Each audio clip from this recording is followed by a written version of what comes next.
This camera doesn't have a viewfinder, which is a deal breaker for a lot of people.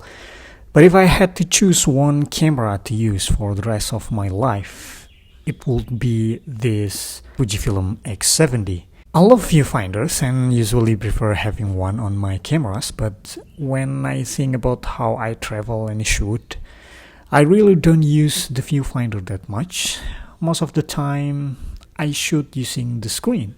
Well, I'm really into small, capable old cameras. The smaller, the better. I've done my research and tried a bunch of brands, and they're all great. It really just depends on your budget. I still hold onto my old, slow but capable Canon G12. I've also tried Olympus, Lumix, and Fujifilm cameras, and honestly, this Fujifilm X70 is one of the best options you can get. I've been pretty busy the last few weeks, traveling a lot.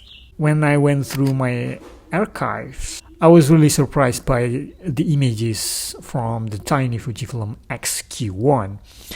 I bought it for a bargain because the button didn't work, but fixing it wasn't hard at all. I took it on a few trips and had no idea that the images it produced were actually that good. After seeing how great the XQ1 was in terms of size and practicality, I wanted to find a camera that fit in my pocket and was even more capable, but with a similar image quality. And that's where the Fujifilm X70 comes in. I'm not sure why Fujifilm stopped making their pocket cameras lineup. Maybe sales weren't that great. They had the XQ series, the XF series, and this X70. Now that they're stopped making these cameras, second-hand prices have gone crazy, especially in countries where camera sales are pretty active. Luckily, that's not the case where I live. If you are lucky, you can still find a bargain. That being said, the X70 is still pretty pricey. I was shocked when I saw it listed on KeyEH for almost $1,000. This camera is often compared to Ricoh GR2, which some people prefer, but both are fantastic and expensive options. I wouldn't recommend this camera just because of the price. I've taken the X70 on a few trips recently. You can judge the results for yourself. The camera has the X-Trans 2 sensor, just like the XQ1, which I love. With an APS-C sensor, you can expect better low-light performance than the XQ1. Some people say the autofocus isn't fast enough, probably because of the wide lens. It has a 28mm equivalent. I would definitely use manual focus for recording video. But for most of us who aren't professional photographers, the autofocus is fine. It's fast enough for photos, just not great for videos. I took this camera to an orchestra concert in the forest, and the results were exactly what I expected. Great. If you are a viewfinder person though, this camera isn't for you. You can mount an external viewfinder, of course, but that kills its compactness. It came with a leather case when I got it, which is nice, but it makes the camera feel bulkier in my hand. I think my one complaint is having to take off the cap before shooting. I tried putting filter on the lens to avoid that, but the images weren't as sharp as when I didn't use filters. It's also easy to accidentally put your fingers on the lens, so you have to be careful. Since the lens isn't interchangeable, damaging the glass would be a hassle to fix. The flip screen makes it easy to take selfies, which is handy when traveling with a partner or if you don't want to ask strangers to take your picture.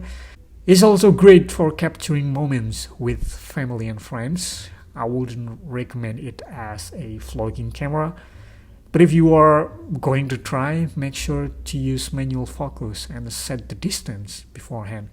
The autofocus motor isn't reliable for video and make that constant noise, zip zip zip zip.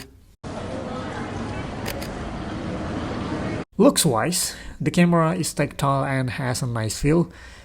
I took it to a submarine monument and it blended right in the submarine's interior. If you want to be discreet, you might prefer the black version. Finding this camera on the market is tough though, especially in countries where rare cameras are even harder to find, like in my country. It's bigger than the XQ1 but still pocketable because of the narrow lens. It also has a customizable ring for focus and etc. If you want to use filters, you'll need an adapter. The flash is there if you need it. On top, you've got the exposure composition dial, shutter speed dial, shutter button, and a dedicated video recording button that's a bit hard to access. If you are serious about video, you can change the side button for recording. And of course, it's got everything you'd expect from a Fujifilm X series camera. Of course, this camera isn't for everyone.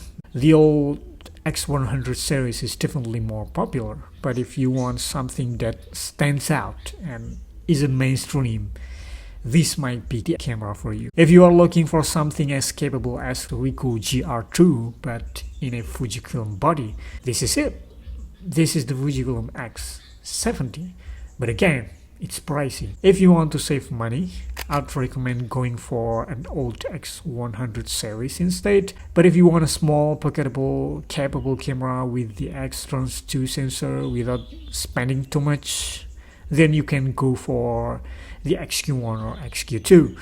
Just keep in mind that the XQ series is also hard to find. And if you do find one, it likely won't be in a perfect condition. A malfunctioning button menu isn't a big deal and could be your break-in. I actually have a video to help to fix that problem. Well, I think that's it. Until next time, keep snapping and keep it budget tight. Au revoir.